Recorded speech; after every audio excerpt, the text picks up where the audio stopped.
নমস্কার, SR astrology চ্যানেলে আপনাদেরকে প্রত্যেককেই স্বাগতম জানাই। আমি শ্রীরূপন অ্যাস্ট্রোলজার। আজকে একটা জাতকের হাত নিয়ে এসেছি।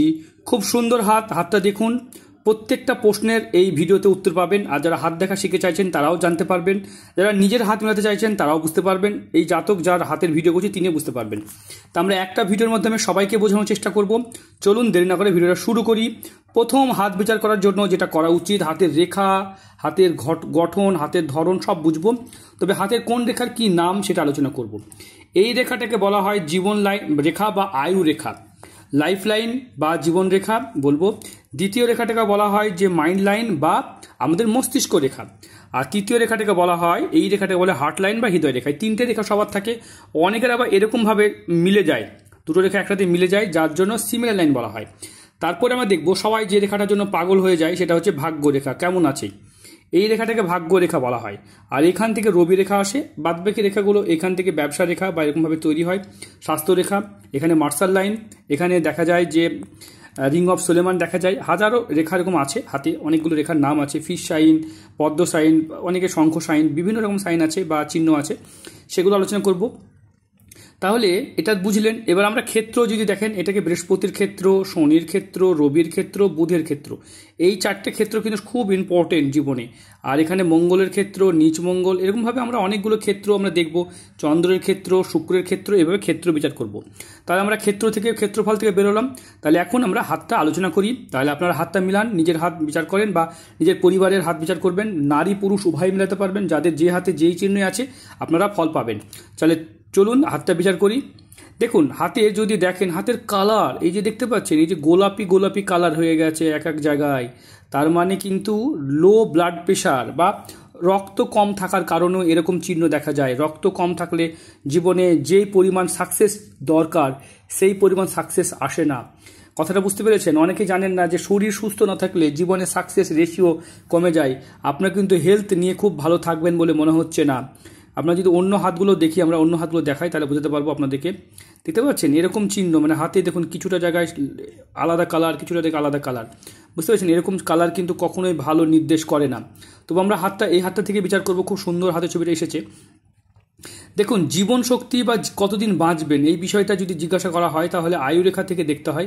দেখতে পাচ্ছেন প্রথম জীবনে একটা বড় বিপদ, মানে মৃত্যুতুল্য বিপদ চলে গেছে। তারপরে যদি দেখা যায় হাতে আয়ুরেখা সুন্দরভাবে এসেছে, কিন্তু এইখানে এসে আয়ুরেখা ভেঙে গেছে। এরকম জায়গায় ভেঙে গেলে কি হবে? এরকম বয়সে কি মরে যাবে? এরকম নয়, কিন্তু আয়ুরেখা ভেঙে যাওয়া জীবন শক্তি, মনের জোর, আত্মবিশ্বাসকেও খারাপ করিয়ে দেয়।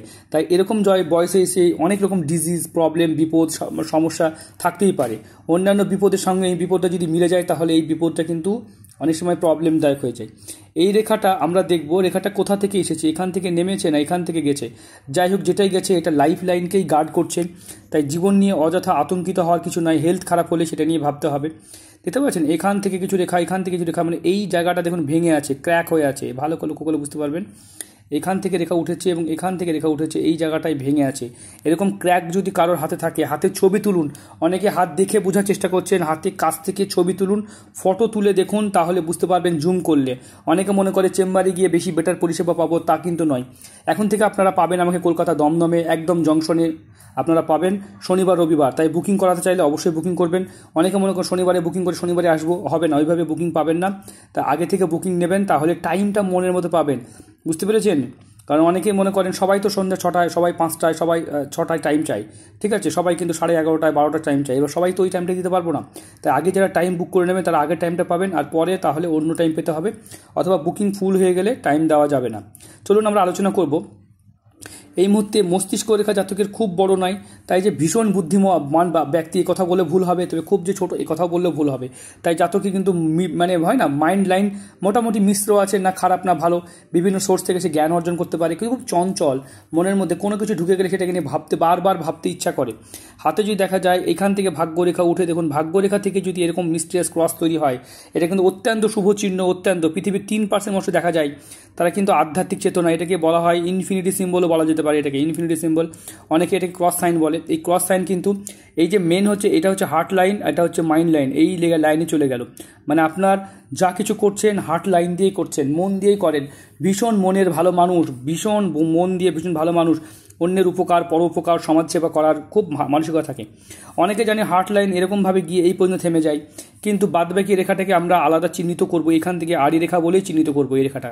আমি আমার কেরিয়ারে দেখেছি এই শনির আড়ি রেখা যাদেরই থাকবে আর এখানে রম্বসের ন্যায় সৃষ্টি হবে। আমরা ম্যাক্সিমাম ভিডিওতে বলছি এই ভিডিওগুলো কেন করি, কারণ এরাই বেশি সমস্যায় পড়ে, এরাই জ্যোতিষীর কাছে আসছে। যাদের হাতে ওই চিহ্নগুলো নেই তাদের জ্যোতিষীর কাছে যাওয়ার দরকার হয় না, তারা ভালো আছে, ভালো থাকলে জ্যোতিষীর কাছে যাওয়ার দরকার কিসের, তাই না? আমরা যে সুস্থ থাকি তাহলে ডাক্তার কাছে কেন যাব? তাই এই যে রেখাটা আমরা বেশিরভাগ আলোচনা করছি, দেখুন এখান থেকে ভাগ্য রেখা, তাহলে এই রেখাটা এরকমভাবে যেতে পারতো, তাহলে ভালো হতো, বা এরকমভাবে যেতে পারতো। আমরা প্রত্যেকটা ক্ষেত্রকে মিডিল পয়েন্ট হচ্ছে এটা মিডিল পয়েন্ট, রবির মিডিল পয়েন্ট, এটা শনির মিডিল পয়েন্ট, বৃহস্পতির মিডিল পয়েন্ট।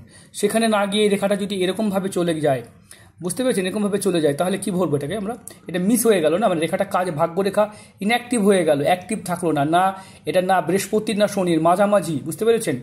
একটা ভাবতে পারেন, ধরেন কোনো একটা দলের পতাকাকে যদি আপনি দুটো দলকে একটা কাটেন, ঠিক আছে, একটা বড় দল, আমি নাম বলতে পারছি না, ধরেন দলের পতাকা কাটলেন, যে অর্ধেক পতাকা এটা অর্ধেক পতাকা ওটা দিয়ে যদি একটা পতাকা বানান, তাহলে সেই পতাকার মান থাকবে না। ঠিক এরকমই বলা যায়, এই রেখা যখনই এরকমভাবে চলে যায় সেই রেখা সঠিকভাবে কাজ করে না। আশা করি বুঝতে পেরেছেন, মানে না এটা না শনির হয়ে কাজ করছে না বৃহস্পতির হয়ে কাজ করছে, এই মাঝের এরিয়াটা বর্ডার এরিয়া হয়ে যায়। এরকম কারণেই এদের জীবনে উন্নতি সফলতা সবই কিন্তু বাধা হয়। চলুন আমরা দেখব। তবে এইখান থেকে রেখাগুলো, অনেকগুলো রেখা যাচ্ছে, সেগুলো অবশ্যই ভালো করবে। তবে আপনার রিং অফ সোলেমান যদি বলা হয় সেটাও ছিল, কিন্তু সেটা অতটা স্পষ্ট নয়। তবে আপনার এই দিক থেকে রেখা শনির দিকে চলে যাচ্ছে, নেগেটিভ থট, নেগেটিভ চিন্তা, মাথার মধ্যে অযথা উল্টোপাল্টা চিন্তা আপনার মধ্যে কাজ করবে। আর একটা কথা বলেছি, আঙুলের মধ্যে যত ফাঁক দেখবেন সেই জাতক টাকা অর্থ পয়সা ধরে রাখতে পারবেন না। হাজারো চেষ্টা করবেন টাকা রাখতেই পারবেন না, টাকা ইনকাম করবেন, টাকা দু হাতে কোথায় চলে যাবে খুঁজে পাওয়া যাবে না। জীবন একটু দেরিতে শুরু হবে, এদের জীবন একটু দেরিতে শুরু হয়, জীবন নিয়ে সাকসেস। এখানে বিবাহ রেখা দেখতে পাচ্ছি, এটা সেন্সিটিভ টপিক, এটা ভিডিওতে ইউটিউবে বলছি না। যাদের হাতে বিবাহ রেখা আমরা আলোচনা করব, দেখুন জেনে নেবেন। এরকমভাবে বিবাহ রেখা যাদের ওয়াই সাইন করে তাদের একাধিক সম্পর্ক বলা হয়, মানে আর এখানে যারা বিবাহ রেখা ঊর্ধ্বগামীর দিকে চলে যায় তাদের সম্পর্ক কিন্তু ছেড়ে তার সন্ন্যাসের দিকে যেতে পছন্দ করে। যাদের বিবাহ রেখা এরকম মোটা হয়ে যায় তাদের বিয়ে কিন্তু দেরিতে হয় বা হয় না। আর যাদের বিবাহ রেখা আবার এই দিকে নিচের দিকে ঝুঁকে যায় তাদের কিন্তু ডিভোর্স তালাকের মতো সম্ভাবনাও দেখা যায়।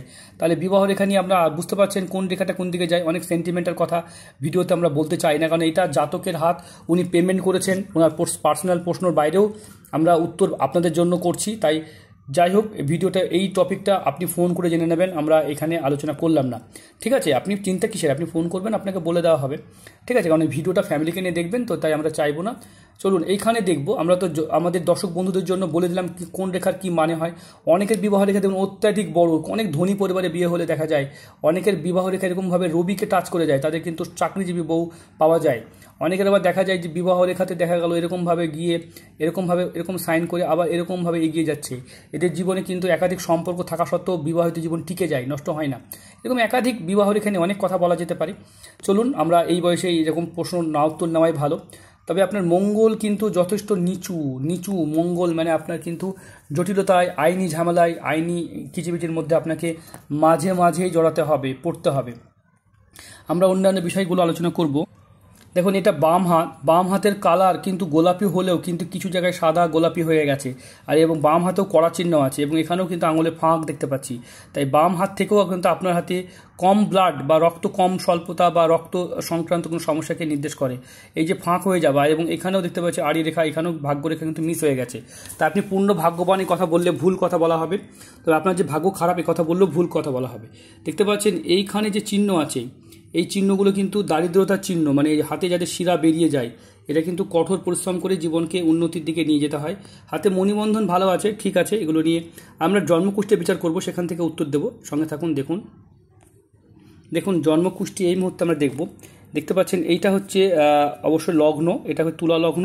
আর রাশি দেখতে পাচ্ছি ওনার কিন্তু কন্যা রাশি, তুলা লগ্ন, 1 2 তৃতীয় স্থানে মঙ্গল, 4 5 পঞ্চমে সন্তান এডুকেশন ঘরে রাহু থাকলে কিন্তু একটু ডিস্টার্ব করবেই। আমরা 1 2 3 4 5 6 7 8 9 10 একাদশ স্থানে রবিকেতু যোগ, এবং 12 নম্বর ঘরে দেখুন আপনার বৃহস্পতি চন্দ্র গজকেশরী যোগ। চেহারা সুন্দর থাকবে, বয়স বোঝা মুশকিল হয়ে যাবে আপনার, মানে আপনার এজ হলেও বয়স ধরতে পারা যাবে না। এবং বুধ চন্দ্র এক ঘরে বসে থাকা পিতা পুত্র যোগ, যেটা ভালো যোগ নয়, তবে চন্দ্র বৃহস্পতি যোগ এটা কিন্তু ভালো যোগ। তাই 12 নম্বর ঘরে, যদিও এই ঘরটা 12 নম্বর ঘর খরচ ক্ষয়ক্ষতির জন্য চিহ্নিত করা হয়, এটা কিন্তু ডিস্টার্ব আছে। হ্যাঁ, চলুন আপনার ওই বিষয়ে আমরা আলোচনা না করে আমরা জন্মকুষ্ঠী থেকে আমরা এগিয়ে যাই, দশা দেখে নিই কিসের দশা চলছে। শনির মহাদশা 19 সালে ঢুকেছে, 38 পর্যন্ত থাকবে, 2/2/2038, মানে এই লম্বা সময়টা কিন্তু একটা প্রবলেম হবে। তারপরে যদি দেখি শনির সঙ্গে বুধ, শনি বুধের দশা দেখতে পাচ্ছি, এটা 5/2/2022 থেকে 16/10/2024, এটা কিন্তু বুধের দশা চলছে। তা আপনার এই সময় বুদ্ধি কাজ করবে না, বুদ্ধিভ্রষ্ট যোগ বা বুদ্ধি কাজে লাগবে না, এই সময়টা কিন্তু একটু ঠিক করতে হতে পারে। এটা নবাংশ কুণ্ডলী বা জীবনসাথী কুণ্ডলী 1 2 3 4 5 6 7 8 9 10 11 নম্বর ঘরে রবি কেতু যোগ আছে। যাই হোক, জীবনসাথী কুণ্ডলী এটা আমরা আলোচনা করছি না, কারণ এটা সেন্সিটিভ টপিক। তবে খুব যে প্রবলেম জীবনসাথী কুণ্ডলীতে আছে এরকমও কিন্তু পেলাম না। তাই এটা ভালো কুষ্টি, অবশ্যই এটা ভালো কুষ্টি। যারা হাত বিচার করাতে চাইছেন বা জন্মকুষ্ঠী বিচার করাতে পারছেন, এটা শুধুমাত্র ভিডিও ওনাকে বোঝানোর জন্য, ভিডিওর বাইরে মেন পরিষেবা। উনি আমাদের সঙ্গে কথা বলবেন, তাই উনি কথা বলার জন্য 5 দিন সময় পাবেন। এখন আমাদের 7 দিনের জায়গায় 5 দিন কথা বলি, যাতে আপনাদের প্রবলেমগুলো ডিস্টার্ব আছে যেগুলো সমস্যার সমাধান করে দেওয়া হয়। চলুন আমরা যে বিষয় নিয়ে আলোচনা করছিলাম, দেখুন এখানে 1 2 3 4 5 6 7, ঠিক আছে, সপ্তমে শনি বসে থাকলে যে জীবন, এটাকে বলা হয় লগ্নকুণ্ডলী। সপ্তমে শনি কিন্তু একে অপরকে বেশি চিন্তা করে, একটু খিচিবিচি, অশান্তি, অস্থিরতা, একটু উদ্বেগ, একটু মানসিক জায়গাটা প্রবলেম। তবে মেনলি যেটা আপনার প্রবলেম, আপনার হাত নিয়ে এসেছি, দেখুন মেনলি প্রবলেম এইখানেই প্রবলেম, আড়ি রেখা আর শনির প্রবলেম। আর আপনার হাতে যদি দেখা যায় তাহলে কেতু একটু দুর্বল আছে, কেতু দুর্বল, গুপ্ত শত্রু থাকবে, মানে আপনার হাতে মেনলি প্রবলেম কেতু থেকে। কারণ এই জায়গাটা এরকম উঁচু থাকা এটা ভালো জিনিস নয়, আর এখানে এই যে ফাঁকগুলো আছে এগুলো ভালো জিনিস নয়। এগুলোর জন্য কী প্রতিকার করা হতে পারে? নেগেটিভ থট মাথার মধ্যে প্রচুর ঘুরছে, সেটা কি হতে পারে? বর্তমানে লোন দেনা, আর্থিক ক্রাইসিস, আর্থিক সংকট, আর্থিক সমস্যা চলবে, সেটা থেকে কী করে বেরোনো যায়, কী করে মুক্তি পাওয়া যায়, আমরা হোয়াটসঅ্যাপে লিখে দেবো, সেটা দেখে নেবেন। প্রতিকার কেন বলি না, কারণ প্রতিকার আপনার কি প্রতিকার করা উচিত, কম খরচে যেটা করলে সব থেকে ভালো হবে সেটাই বলে দিই। পাথর, কবজ, শিকড়, মূল, তাবিজ, আপনার যেটা কমফোর্টেবল, যেটা আপনি নিলে ভালো থাকবেন, যেটা আপনার সামর্থ্যে জুটবে সেটাই আপনি নিতে পারেন। আর ভিডিওটা যারা আমাদের কাছে দেখছেন তাদের জন্য একটা কথা বলি, যারা গরিব মানুষ সকাল 6টা থেকে 7টার মধ্যে ফোন করতে পারেন, এই সময় আমরা কিছু গরিব মানুষের উত্তর দিই। এটা সোম থেকে শুক্র। এবং যারা দেশ সেবা করছেন, সিআরপিএফ, আর্মি বা পুলিশ, এনাদের জন্য ফিস দিতে হয় না, এনাদের কিন্তু আমরা ফ্রি ভিডিও অ্যানালাইজ করে দিই, তারা খুশি মনে যেটা দেয় সেটা আমরা অ্যাকসেপ্ট করি। তাই আমাদের ভিডিওতে দেখবেন আমরা কিন্তু প্রত্যেকটা মানুষের জন্য বলি। আমাদের চ্যানেলে এরকম দেওয়া আছে, যারা পুলিশে চাকরি করেন বা যারা দেশ রক্ষা করেন, সমাজসেবা করেন, বিশেষ করে আর্মি, সিআরপিএফ বা সমাজসেবা বলতে গেলে অনাথ আশ্রম চালায় বা অনেক কুকুরকেও খাওয়ায়, হয় না, স্ট্রিট ডগকে মানে খাওয়ায়, এরকমও সমাজসেবী যারা আছেন তাদের জন্য আমাদের যে পরিষেবা আছে সেটা কিন্তু আমরা আমাদের হাজব্যান্ড ওয়াইফ দুজনেই আমরা করে থাকি। সেই ব্যক্তিদের আমরা ভিজিট নিই না, তারা খুশি মনে যেটা দেয় সেটা অ্যাকসেপ্ট করি, বা না দিলেও আমাদের কোনো আপত্তি নেই। কারণ আমরা তাদের জন্য, যেহেতু তারা দেশ সেবা করছেন, দেশের যারা কাজ করছেন, যারা দেশ সেবা করেন, তাদের জন্য আমাদের অবশ্যই এইটুকু প্রতিদান আমরা করতেই পারি। তাই আমাদের প্রত্যেকটা ভিডিও, আমি যেদিন থেকে চ্যানেল শুরু করেছি, কিছু না হলে আমাদের কিছু না হলেও প্রায় 150 থেকে 200 ভিডিওতে বলা আছে যে তাদের জন্য আমাদের ফ্রি পরিষেবা আছে।